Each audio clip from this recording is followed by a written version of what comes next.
할렐루야. 오늘 말씀을 통해 바른 헌금이란 제목으로 말씀을 드리지만 모쪼록 시험에 들지 말고 바른 이해를 통한 하나님의 말씀에 순종하여 감사로 드릴 수 있는 바른 헌금이 되길 바랍니다. 바른 이해가 없기에 많은 고민에 빠지기 때문입니다. 오늘 본문에서는 헌금에 대해 한마디로 어떻게 말하고 있을까요? 7절입니다.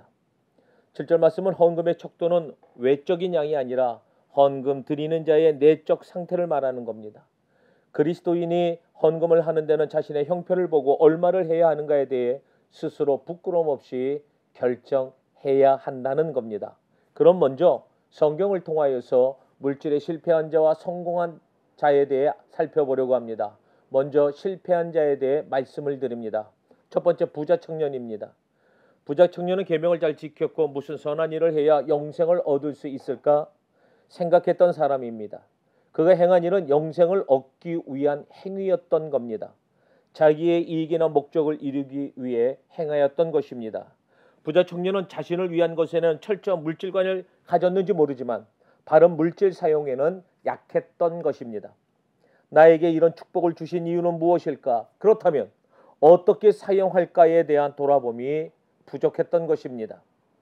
우리도 내게 주어진 것에 대해 내가 주인이 아니라 내게 주신 분이라는 물질관이 꼭 필요합니다. 두 번째, 에서입니다. 이삭의 아들이요 쌍둥이 야곱의 형인 에서입니다. 그는 배가 너무 고파 죽게 되었다고 장자의 명분을 팥죽 한 그릇에 야곱에게 팔았습니다. 이스라엘인으로서 장자의 특권은 돈으로 살 수 없는 하나님의 약속된 축복입니다. 물질의 귀함을 가벼이 여긴 결과를 가져옵니다. 마찬가지로 우리가 드리는 헌금을 가벼이 여기서는 안 됩니다. 감사함으로 준비됨 없이 와서 안 드리면 뭐하니까 형식으로 드리는 듯 하는 헌금이 되어서는 안 됩니다. 세 번째, 아나니아와 삽비라입니다. 사도행전 5장 4절 참조하시기 바랍니다.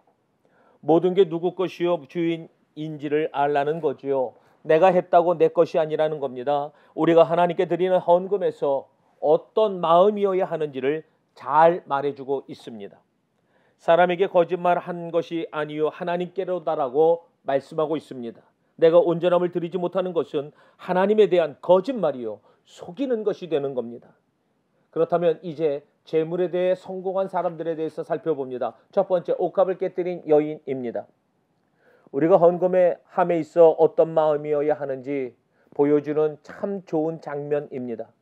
열심히 땀 흘려 일한 소중한 대가를 받습니다. 그리고 열심히 미래의 평안을 위해 적금도 하고 모으기도 합니다. 근데 우리는 여기까지입니다. 물질에 대해 바른 사용을 모르는 경우가 많아 오직 자기만을 위해 쓰는 분들이 참 많습니다. 이 여인은 자신을 헛되게 사용하여 모은 것이지만 어떻게 누구에게 사용해야 하는지를 알았던 겁니다. 누구에게 사용하느냐, 이게 가장 중요한 것입니다. 두 번째, 두 렙돈을 들인 가난한 과부입니다. 그녀는 지극히 적은 돈이지만 겸손한 마음으로 헌금하여 마음이 돈에 우선한다는 사실을 예수님께 인정받은 것입니다. 예수님은 반대로 부자들이 헌금하는 것을 보시고 그들의 마음이 돈에 집에 받아 당당하게 돈을 자랑하였음에 분노하셨던 것이지요. 과부가 드린 헌금은 두 렙돈, 우리나라 돈으로 환산하면 약 1,300원에서 1,400원입니다. 헌금에 있어서 많고 적음이 중요하지 않습니다.